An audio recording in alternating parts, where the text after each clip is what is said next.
Picking up where we left off in part one, your grant needs a timeline, and the timeline defines milestones. And by the way, that rock at the bottom left is a milestone, not a tombstone. But the timeline is a chronological summary of the grant showing the activity milestones, where the activities begin, where they end, where they have an evaluation. The timeline has to be reasonable to somebody so they don't think, whoa, they don't know what they're talking about. This takes longer than that, or boy, it should take much less time. Be specific. What are you going to do, where, when, and who's going to do it? Well, you're asking for money, so there's a budget summary. The budget summary is just the numbers. Now, a grant is implemented by allocating staff, people, and time, and money. Each one is a reality check to the person reviewing the grant. You have to show internal consistency that all of these pieces together are reasonable. Now, the budget summary uses internationally standard accounting categories. If you get a small grant from a foundation or a corporation, it may be much simpler. But a bigger grant or from a government agency will require these categories. They're standard worldwide: salaries and benefits, contracted services, let's say for your outside consultant, or if you want a service to create something for you. Supplies are objects that you obtain that are typically under $5,000, at least for like federal grants. Anything over $5,000 is called equipment.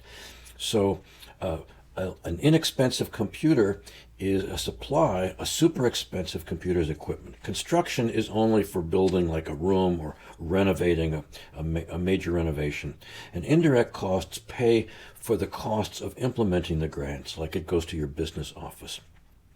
So your budget summary reflects the grant priorities. Whatever the biggest amount of money goes to should really push the goals of the grant. And these allocations should be reasonable. So if the grant is to provide professional development, you don't want to have lots of money in there for equipment.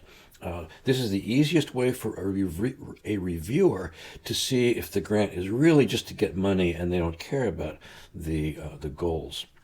So as a reviewer, this is a priority indicator. This is a super important thing. All activities connect to budget items, and these indirect costs, in some cases, can fund the overhead of your organization, like a little group that makes no money. It's all funded by charity. Their daily expenses are paid for by grants. For something like a school that is already funded, typically the grants may only pay for projects and then overhead for the business office. The budget narrative explains the budget in words, in details, the opposite of the budget summary, which is in numbers. This gives the financial picture in context, where you get to specify exactly what you're ordering or exactly what you're paying for professional development or teacher time. The specific detail makes your whole proposal more credible. People will believe that you know what you're talking about. Here again, you connect the expense to an activity to clearly show how the money implements the grant. Anything that seems extreme or too little, explain those exceptions, or there'll be red flags for the reviewers. Some grants require matching funds from your organization to demonstrate that you are, as a group, committed to the project. Again, you're not just looking for outside money, you're looking for help to do something you care about. It's common to have like a 50% match, meaning if you're doing a project that costs $100,000, your institution has to pay half of that, and they will grant you only half of it. The matching funds have to be expended during the same time frame as the grant. It can't be money you paid for before the grant. But expenditures called in-kind expenditures, such as, let's say, a computer lab that you're implementing, or laptops that you ordered at the same time, even though they're not dollars you're contributing the dollars that purchased those. So, how do you know if your goal is met? Will an agency know if their investment was wise? If you're doing what you say you're doing, it's through project evaluation. And there's typically an evaluation item for each objective. That's why they're measurable, and for activity milestones. Your evaluation may be, let's say you're comparing, is this kind of online course more effective than that? You'd want to have a little kind of a study on that. Or it might be, did the whole project do what it was supposed to do, where you're evaluating the entire project, the goal. If possible, use respected instruments for evaluation, those that would be appropriate, reliable, valid, that other studies have used. An example, here's an evaluation target. Students in special underserved populations of greatest needs will increase their PSSA, that's our state test, performance in reading and math by 5% at the end of the second year, the first year being for teacher training. The bottom in green shows the specific percentages that is our evaluation goal, our target, and all of that lends itself to credibility, saying, okay, this is easy to measure. If you do that, we'll find out if it was successful or not. Especially if it's a research grant, you may need to prepare an experimental design. That's the kind of thing, obviously, a pharmaceutical or clinical trial would do in medicine, but for social science, in learning, we can do, and behavior, we can do the same thing. You'd want to use the designs and the tests that are standard in your field. Larger grants often require an outside evaluator to supervise this study. The evaluator, you have to show the experience and the credentials of the evaluator so that we know that person knows what to do, because it's a specialty. Evaluation is expected in many grants. A federal grant may expect you to spend 10% of your budget. $1 million grant would spend $100,000 on an evaluation. Wow. Make those evaluation costs clear in your budget narrative. Now, lots of grant agencies require publicity so that they get credit for the good work they're doing, and they expect you to publicize the money that you've gotten in your progress through maybe a newsletter, radio interviews, a YouTube posting, anything like that.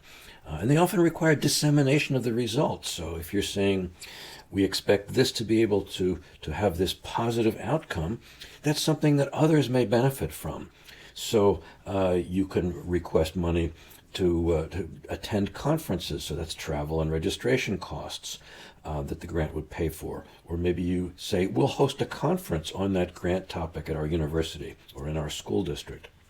I did that for our statewide $1 million grant, and we had attendees from around the state. Publication in relevant journals, videos or DVDs to disseminate. Again, the $1 million grant produced a 25-tape series on implementing academic standards, and one complete set was sent to every school district in the state. Creating a website is common. Holding a video conference or webcast, any way to get the word out. So sustainability. A lot of grant agencies want to fund something to start something new, to initiate a change, but they only want to do that once to get you rolling. Then they expect local funding. They expect you to take over funding this if it's a worthwhile project. So one of the things you want to put in your application is a convincing statement that, hey, you just want money to start this, and then afterwards you'll take over so this good thing continues. So one way to do that is to demonstrate the way the various stakeholders, the teachers, the administration, the school budget, the school board, whatever, your partners, maybe they have committed to this project even before funding, and that suggests that they will continue to commit to the idea even when the funding is over. Most grants require an absolute limit on the narrative length, how much you can write and describe. And it might be 3 pages for a smaller grant. It might be 40 or 60 pages for a big U.S. government grant. But appendices and attachments are less limited. So the RFP would specify whether you're permitted to put appendices and what the options are there. What kinds of stuff might you put? The CV of key project staff and their evaluator. What are their qualifications? Scholarly references, especially if it is a research study. Letters of commitment from the partners, committing them with a signature from their head officer, promising what they will contribute, and then letters of support from the mayor and so on. But when is it likely for you to get a grant? Well, opportunity knocks all the time. And as Albert Einstein says here, in the middle of difficulty lies opportunity. So if you're in a school district or a community with high poverty, low test scores, lots of kids drop out, that's a perfect invitation to ask for outside funding because the need is totally clear. After 9/11, any kind of grant that helped preparedness for any sort of terrorist act or response to that was easy to get funded. Science changes like crazy. So the curriculum continually needs to be updated, or if you want to pilot a new curriculum, these are fundable. Environmental health issues that are not part of the standard curriculum because it deals with pollution, fracking, climate change. Those are perfect grant opportunities. Regional opportunities. WSW was Wall Street West after 9/11. Wall Street wanted to create a satellite place where they could continue to work even if New York City was attacked again. That was in Pennsylvania, and I got a $600,000 grant to help prepare students to work in the financial industry. If your state cuts funding, you may ask outside agencies to help you get through that tough period. Professional development in new areas, things teachers were not trained on, but they need training. Health education for things that are new or surprising, or where we can expect some kind of problem in the future, like pandemic stuff. Applications in the intersection of fields that are interdisciplinary often are favored. Your grant has a better chance of being awarded if it has a clear identity. How can your proposal bubble up above the competing proposals? Your project should stand out in the reviewer's mind. Can your proposal have like a memorable name? Some of those that I've done are Aspire, Prize, Blade, Bounce, Skill 21. Each of those stands for something. And reviewers remember them. It sort of brands your project. You can do a memorable activity that, like this conference, that bubbles your project up. Like, oh, this is pretty cool. Your voice is something. It's the way each grant writer writes. Some write in a very sort of low-key, no emotion tone. Others write in a way that is not hysterical, but full of passion. But strive for a balance. You want it factual, but you don't want to put your reviewers to sleep with it being dry. You want it authoritative, but you're not lecturing the reviewers. Enthusiastic, but not like a 13-year-old bubbly kid. Bold, but not flamboyant. Forward-looking, but doable. Cutting edge, not bleeding edge. Not so far in advance that the reviewers don't know what it is, or it may not even work. The reviewers may honestly resonate to passion or dreams or adventure that peeks through the proposal, but you have to balance these issues in your voice. Some things not to include, just general rules depending on the specific grant. Normally you keep politics, personal contacts, your personal network out of it. Any conflict of interest should be either not there or explained away. Things that are your opinions, your wishes, saying something is the best that we could possibly do, or this will surely solve our problem. That's hyperbole. It's unsupportable. Don't include it. It just undermines your credibility. Name dropping, institution name dropping, no. Non-essential letters of support, no. So if you want to get grants over and over, you need to focus on that. Your grant antennae always need to be kind of looking and listening for opportunities. Agencies typically follow an annual cycle for when they accept proposals.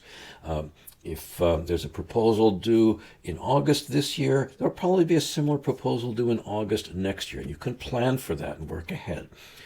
Grant writers organize their calendar by these RFP deadlines. You can subscribe to a fee-based source for grant information if you want. The web is full of grant information sources. Just take some time and Google. You'll be amazed at what you find.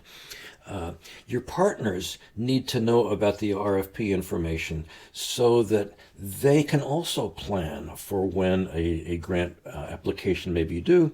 And if you cultivate partnerships, even if you maybe as a school district are not permitted to apply for a grant, maybe your local university or your library or your city is available, can apply, and as a partner you can benefit from it.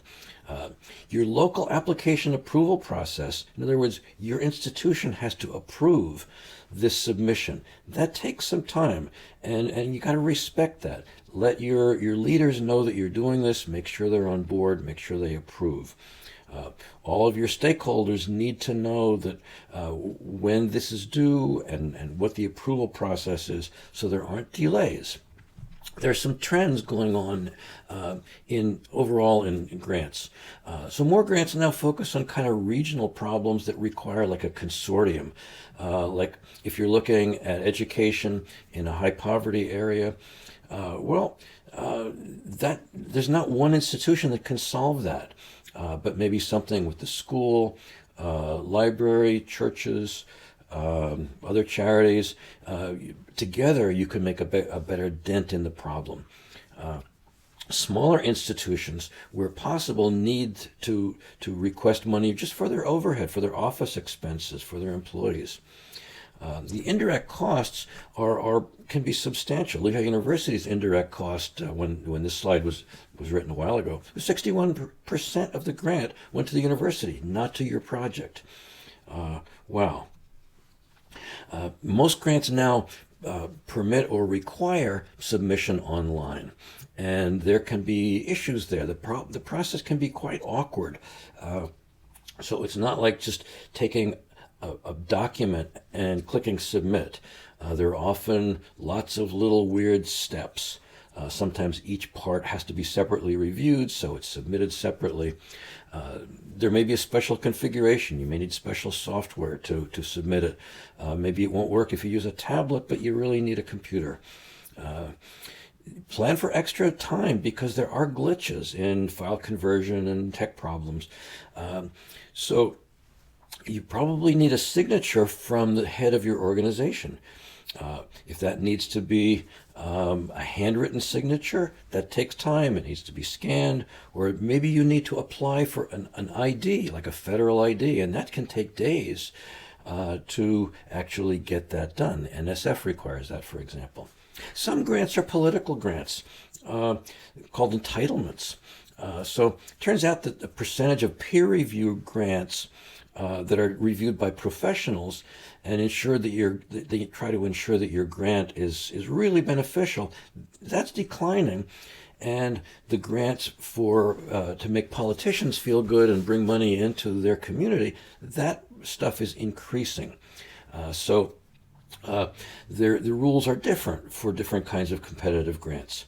So you may actually almost need a personal contact or a lobbyist to work with a political office. A good example is the DCED grants in Pennsylvania, the Department of Community and Economic Development, and you apply for that by visiting your local representative and getting the application and talking it over with that person. And if that person wants to push it, there's a good chance you'll be funded. It's a very different system. So cultivate grant contacts, because some of these, even peer-reviewed government grants, may benefit from personal contacts. Foundation and corporate grants really benefit. If they know you and trust you and expect you to apply, they'll be looking forward to it. Foundation and trusts may permit individual board members to pick some of the grants they want to fund. So knowing them and having them trust you and believe in what you're doing.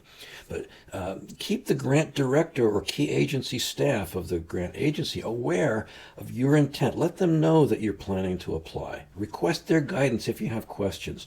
If you have time, submit a draft to them for feedback if they permit that. Sometimes they run grant workshops. If it's offered, that's important. Attend that. Follow the directions. These agencies really want to help you succeed. They're not critical of you. They don't want their money going to waste. They want the awarded grants to be huge successes. The last thing they want is a failed grant where you have to return the money. That messes up their budget. And people think they're not choosing grants wisely. If they invest their time prior to an application, they might feel you're a good risk. They're already invested in you. You want to make sure that your grant reputation and your institutions stays unblemished so that you remain trustworthy. So key ideas from all of this is that the abstract is the easily understood big idea in 15 to 30 seconds, clear goals, objective that are measurable, a well-documented need numerically, details in your activities to be credible, a grant scope that seems reasonable, that it actually can be done in the time with the money you have, the passion, the dreams, the adventure are all good, but all of this in clear, plain writing. You want strong writing, but this is not a literary epic with big words, long sentences, flowery stuff. It's not sophomore hyperbole. You're not 13. It's not a scientific lecture. It's not a political position or a rant. The more specialized the grant is, the more clearly you need to explain and connect the dots, because your reviewer usually won't be familiar with that specialty. The research grants require extra stuff like literature review. If you have human subjects where you're giving treatment or benefit to one group but not another, if there's safety, ethical issues, that often needs extra layers of approval. Within a university, that can take months. In a school district, any grant typically has to be approved by the school board, and that can take a couple of weeks for sure. So, congratulations, you've survived this long, text-heavy presentation. Now you're ready to move on to trying writing a grant of your own. Good luck.